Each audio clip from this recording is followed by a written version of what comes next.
Si est-il la mauvaise nouvelle qui avait choqué le tout Hollywood pendant l'été, alors qu'elle était au volant de sa Mini Cooper, l'actrice Annesh avait été victime d'un violent accident qui l'avait gravement blessée, à tel point que son cerveau, trop endommagé, n'avait pas survécu. Maintenue en vie par des machines, elle avait été débranchée par sa famille, qui avait confirmé sa mort. Mère de 2 garçons de 20 et 13 ans, Homer et Atlas, nés de 2 unions différentes mais très proches, l'actrice a ensuite été incinérée dans la plus grande discrétion entourée de ses proches, notamment de ses 2 ex-maris.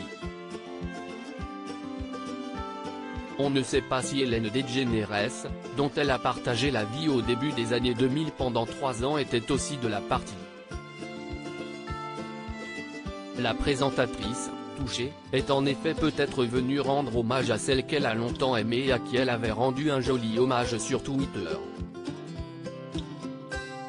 Mais aujourd'hui, on apprend que, selon le Daily Mail, les cendres ont été ensuite placées dans un caveau d'un cimetière particulier, celui d'Hollywood Forever Cemetery, qui accueille toutes les légendes du cinéma américain. La quinquagénaire, réputée pour son humour et ses yeux pétillants, repose donc aux côtés de Judy Garland, Cecil B.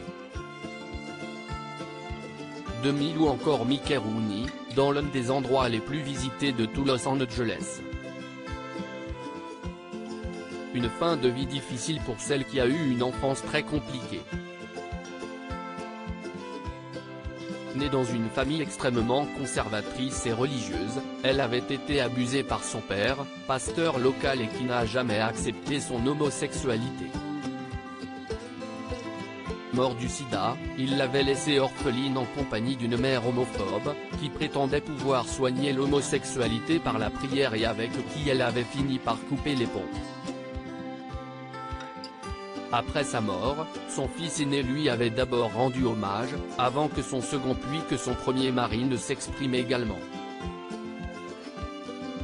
Dans une vidéo sur son compte Instagram, celui-ci avait été très touchant, parlant d'une femme courageuse, qui, n'avait peur de rien, aimait tout le monde et n'avait jamais peur de nous dire ce qu'elle pensait et ce en quoi elle croyait et lui avait promis qu'il se reverrait dans l'au-delà. Jusque-là, je m'occupe de notre fils, il ira bien, avait-il conclu.